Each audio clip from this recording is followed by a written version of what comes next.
Well, hello and welcome to Knife Delights. I gotta tell you, I am super pumped. I am super excited. Highly motivated individual here today.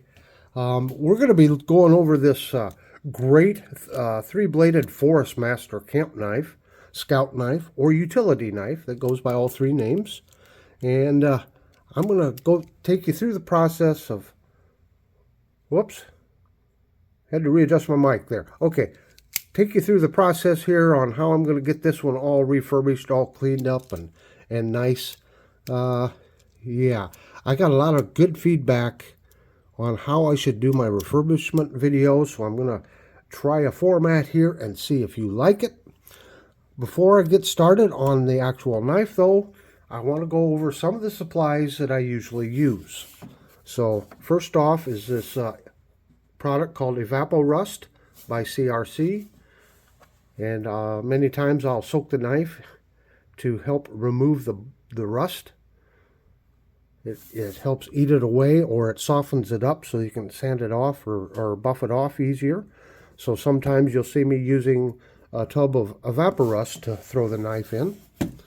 Another thing that I use on just about every one is this rubbing compound. It's the number 7, and I believe this is the least abrasive. So you can buy this or something similar. It doesn't have to be this, but any kind of a rubbing compound that doesn't actually polish the metal, but it helps clean the metal and get rid of the grunge and the dirt and things like that. One of the best things for any knife, new or old, is mineral oil. And I have a tub of mineral oil. I always soak my knives in mineral oil at some stage of the game. Actually, on some of these knives, I'll repeat these processes maybe 2 or 3 times in order to get the outcome that I want. With the Evapo-Rust, you don't want to leave your metal in there too long. Like if you leave it in overnight, it'll turn everything black, unless you want a black dull patina on your knife. But I try to only soak it for 2 or 3 hours at the most at a time. So a lot of times I'll soak it for an hour or two, sand or scrub on it, remove what I can, and then maybe put it back in for another hour or two, let it eat away.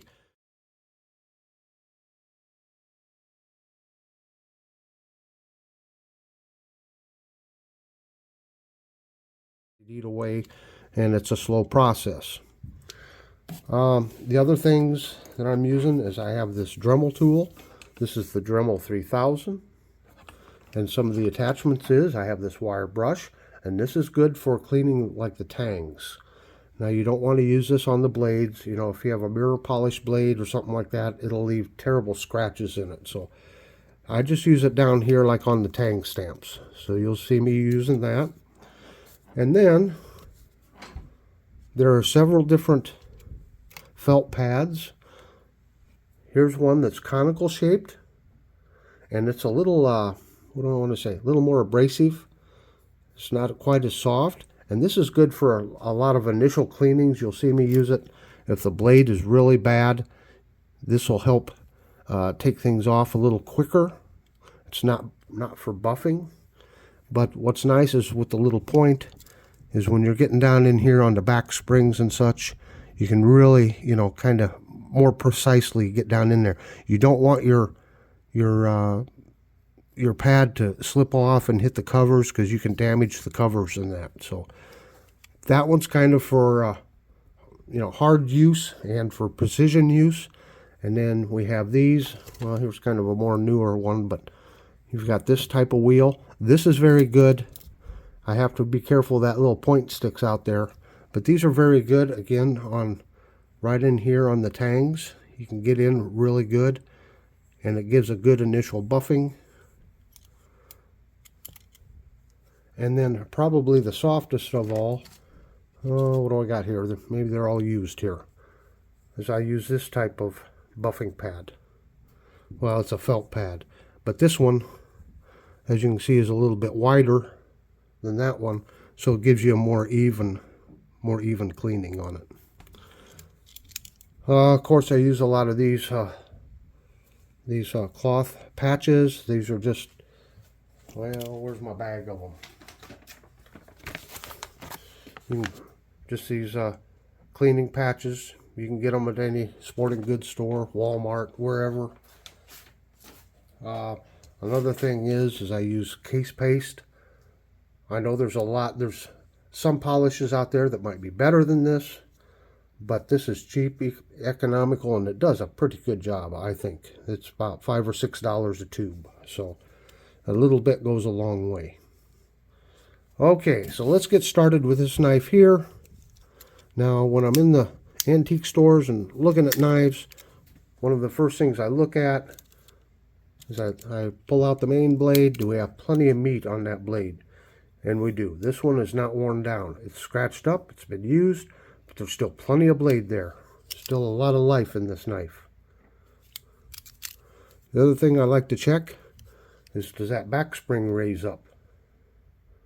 And if it does, even if it doesn't have a lot of snap, as long as that back spring is raising up, you should normally be able to restore your snap to the knife. Not always, but if it's raising up, or if it doesn't raise up, it means that it might be worn off inside there, and there's no way to restore it once it's worn off through opening and closing.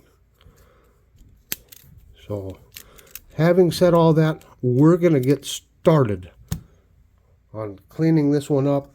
Oh, another thing then, before I start,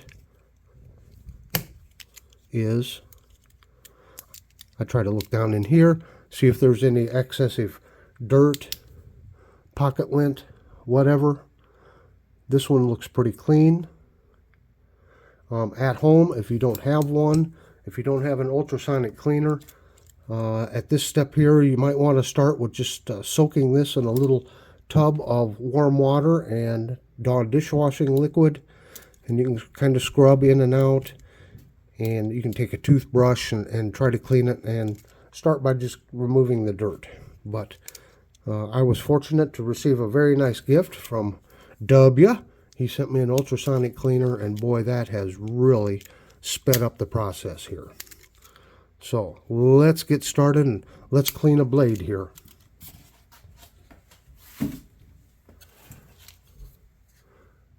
Got this old paint stick here. Of course, on top of my workbench, I got this old pair of jeans, one of the pant legs from it. Soak up all of the grease and such.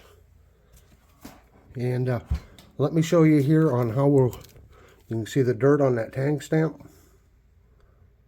Let me just show you how this wire brush works.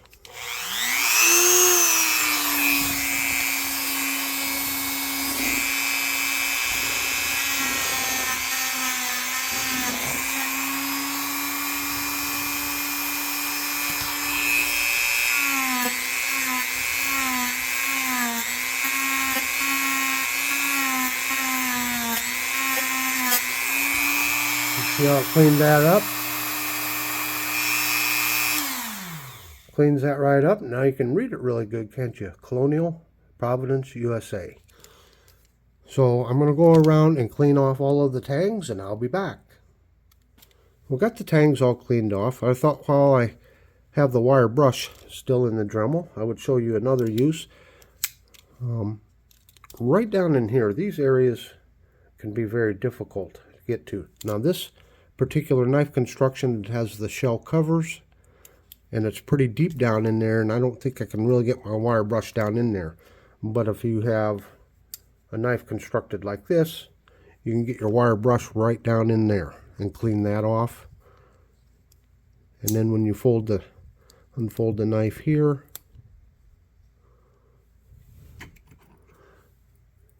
you can see there's areas like right in here and here. Those can be very difficult to get clean sometimes, so you can take your wire brush and touch those little areas up too. Now again, you got to be very careful. Such as a knife on this, you might want to tape this off first before you get down in there. You don't want this wire brush to hit your covers and hurt your covers, or mar up or scratch your covers. So that's just another use of the wire brush.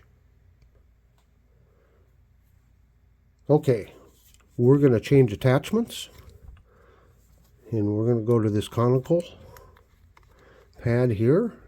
We're going to get our rubbing compound out here, and what I'll do is I'll show you cleaning off some of the main blade here, and maybe hitting the back springs a little bit with the cleaning compound, and then I'll go off camera and get it finished up.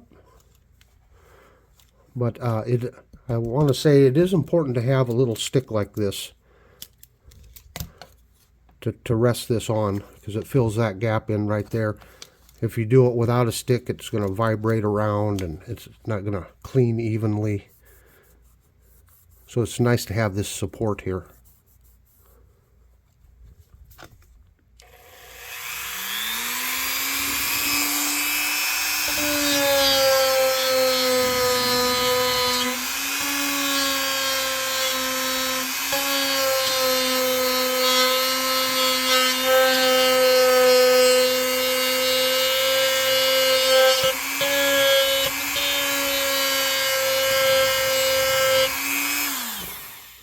One very difficult spot and something that can be overlooked is down in that nail nick. Again, this conical attachment helps get down into the nail nick.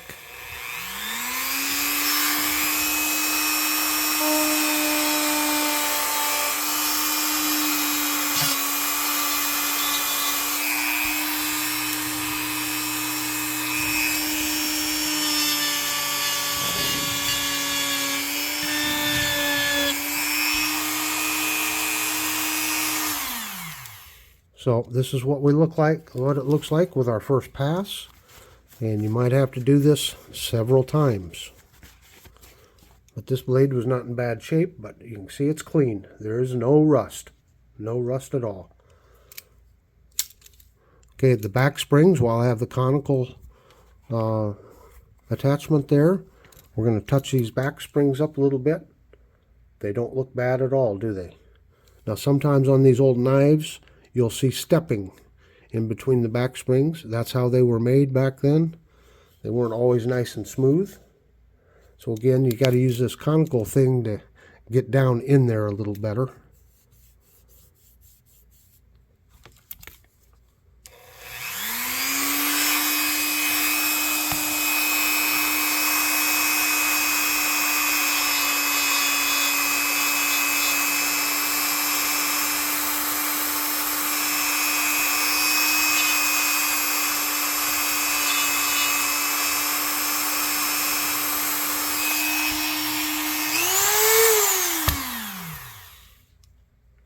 Alright, that's what we've got.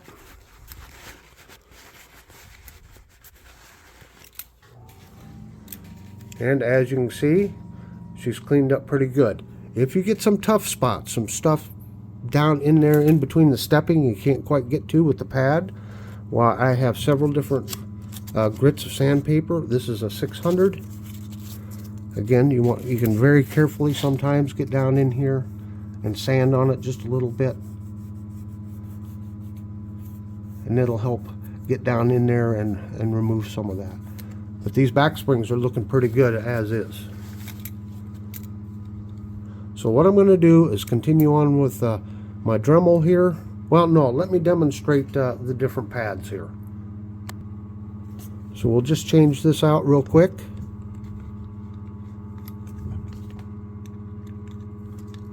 We didn't have a lot of hard stuff to get off of that main blade. But we'll go back to the main blade here, and we'll use this size pad here.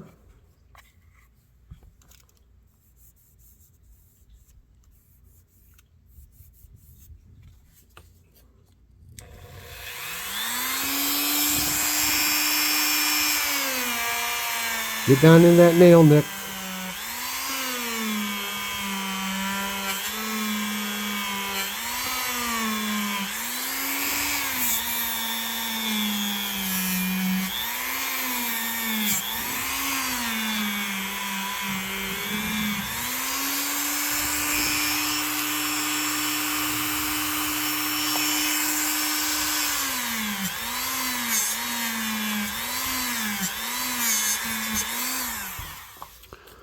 Okay, there we go. Boy, this one's cleaning up really easy. But you can see the depth here. I can it rides up over the bolster. I don't have to worry about any of this hitting down on the bolster, and it lets you get in there. Okay, so what I'm going to do is finish cleaning up all the other blades, and I'll hit these bolsters, and then we'll go on to the next step. Well, I pretty much went over the knife with the cleaning compound, and you can see the results. It's not super shiny, but everything's clean. So you can continue, like there's still a little patina on that blade. I don't get, I try to remove as much of it, make it as even as possible, but I don't lose a little sleep if I leave some patina, especially on these like old camp knives and stuff. That just adds a little bit of character. You can keep polishing to whatever standard you want, okay? It just takes more time. Now, I do several knives a week, it seems like, and I don't always have I don't have a month to just work on one knife. So sometimes you'll see me leaving patina, like this one. That patina is not going to hurt a darn thing. So my two standards are, does the knife look better than when I started? And most importantly, is there any rust on the knife? As long as you get to the point where you've cleaned all rust off, you can always come back to a knife and keep cleaning more on it. Okay, a couple things I wanted to point out before I move on. As you can see, when these blades are opened up halfway, that back spring raises up, and you can see stuff on that back spring. So we can, again, take like some 600 grit sandpaper, and we can touch that up just a little bit. And that will affect your walk and talk. See, it's doing something just that simple. I took some of that stuff off, and there's a little bit more to get. So I will work on these back springs a little bit and clean that stuff off. See, that's shining up actually. So that looks really good. And then there's other hard to clean places that will just tear up your felt pads. So you can take, again, 600. I've got some 2,000 and 2,500 and 1,000 grit sandpaper also. But like on the top of the blades here, it'll chew that up. So you can just very lightly do that. Get rid of anything like that. And then on like a utility knife like this, you can't get this down in there. So if you have some stuff down in there, you can always use just a little sandpaper like this and get it cleaned up like that. Okay, I'm going to continue cleaning those back springs off just a little bit, and then we'll go on to the next step. Well, now that we've cleaned most of the metal, now we want to look down into the channels here, or what I call the channels. And we want to get any dirt or rust down in there. Another area to pay particular attention to is this area right in here. I don't know how well it shows up, but there's some dirt on there. So you can simply take some sandpaper here. Be very careful. You've got a blade right here. You could always tape this off if you wanted to, but I'm always very careful here. You can take a little bit of sandpaper right down in there and clean that stuff off.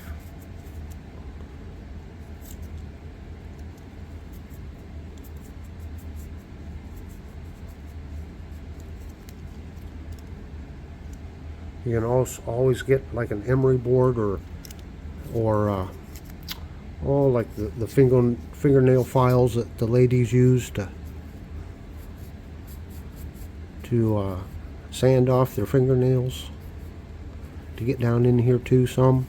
And then you can just stick your sandpaper down in here and clean down in there.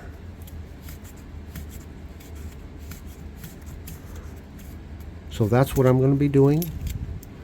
I'll just be cleaning those channels out down in there and get rid of some of that stuff. Well, I think I forgot to hit play or record. So what I did is I went over the rest of the channels here, got them pretty clean down in there, and I showed that I also have some little screwdrivers you can buy at any hardware store, Walmart, wherever. And these little screwdrivers good for getting down in there, and you can scrape just a little bit. You can use them to get up into these hard to reach places, you know, way up under, oh, there, way up underneath. You can use them a little bit here to scrub on that. Sometimes you can get chunks of dirt out just by doing that. So we get that cleaned out. These covers were dirty. There was some dirt in them. So I got some warm water and some Dawn dishwashing liquid. Just put a little in there. Just kind of scrubbing it off, going over it. If you don't have an ultrasonic cleaner, this is one of the best steps you can do. In fact, sometimes if it's really dirty in that, and there's a lot of pocket lint and stuff down inside the channels, I try to clean all of that stuff out, and then I'll just throw it in dish soap here and just let it soak for a while before I get started on anything else, and that removes a lot of stuff. So I'm just going to let it soak there for a little while, let that soap and warm water break down any of the residue that we have in there. Okay, now it's time to actually clean the insides of the knife out. Try to get it really nice and clean. And for that, I'm going to use this ultrasonic cleaner. And this was a gift to me from W. So thank you so much. W, this really helps out.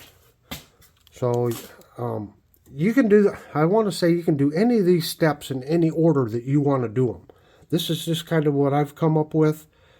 If you do, 3 or 4 of the steps like I've been doing, and you say, I'm just not getting the results, that I want, you can start all over again and reverse the steps. So if a knife has a lot of dirt, just old dirt, plain old dirt and stuff in it, you might want to start by using the ultrasonic cleaner first, or soaking it with the Dawn and cleaning it out that way before you start polishing or anything. So,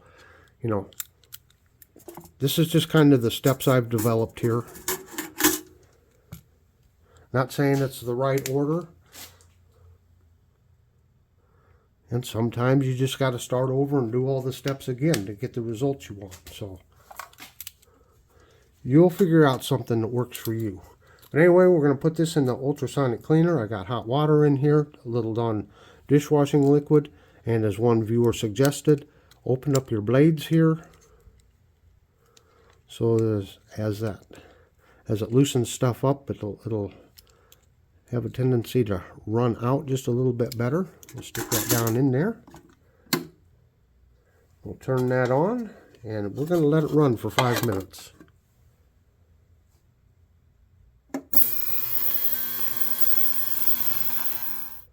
Okay, let's see what we got after 5 minutes.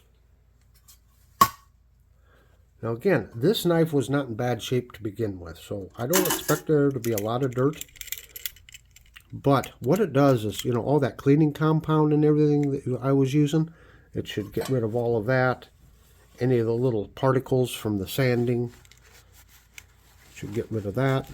And I can see a little bit of stuff down on the bottom. Now sometimes I'll go ahead and use the case paste and do all of the polishing and use this as kind of the last step before mineral oil. But I decided to do this first. So we look down here at the bottom, and you can see there's, I don't know if the camera's picking it up, but you can see little pieces of dirt and debris settling down in the bottom of this. Again, this was not a very dirty knife. All right, on to the next step. Well, I can't stress enough the importance of this next step. And that is soaking in mineral oil, especially after you had this soaking in water. You want any water, any moisture and everything to be forced out of there. But irregardless of that, even with a new knife, if you have a new knife and you're going to put it up and store it, say it's a Safe Queen even, I don't know of any material that mineral oil will affect. It's just wonderful. It's very inexpensive. You get this in the pharmacy section at Walmart, and other pharmacies may have it, but this is like $2 for a bottle of it, and it goes a long way. And I just wanted to show you something I kind of learned is I've done a couple soakings in here, and you can see some sludge or dirt on the bottom. I want to start on this knife with some clean oil. So what I've done is I've learned I can just get a little funnel, and I can pour this mineral oil back into the bottle.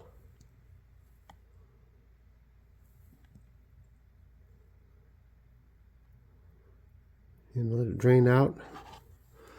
Then I'll wipe out the bottom and get rid of the rest of that dirt there. But what happens with this mineral oil is all the sediment, I don't know if it picks it up there or not, you can see a little bit. The sediment, falls to the bottom. So you let it sit there for a while and settle. Then you can pour this back out very carefully, and you get to recycle your mineral oil. So it's cheap, it's economical, and it just does wonders. I can't say enough about mineral oil. Okay, we got some fresh, clean mineral oil in there in a cleaned out tub. So we're going to put this down in here, and you can let it soak for an hour. You can let it soak overnight. You can let it soak for a week. It doesn't matter. But as clean as this knife is, my primary thing is I want to get some lubrication down into the little spots you can't get to. I want to, again, make sure we've gotten rid of all the moisture and any leftover debris that might be down in that knife. So we're gonna let her soak. Well, this is what we're looking like after letting the knife soak in mineral oil for a couple hours. I've started the process of getting it wiped down. I wiped down into the channels, and you can see they were pretty clean down in there. But I just like to take the cloth again, get down in there, wipe out anything that's left, get rid of the excess oil. Now at this point, as much as I've wiped it off, if I was going to put this knife up for a long time, I might just kind of leave it wet and let it store. That mineral oil will not harm this whatsoever. And leaving it wet, kind of wet, putting it up would keep it from rusting, if that's what I wanted to do with this knife. We'll just take a quick look here. There's our back springs, looking pretty nice. Our bolsters. Again, I've used no polish on this yet. And our main blade. So she's looking really good. Really all that's left is to do some final touches on it, like polish it up with some case paste.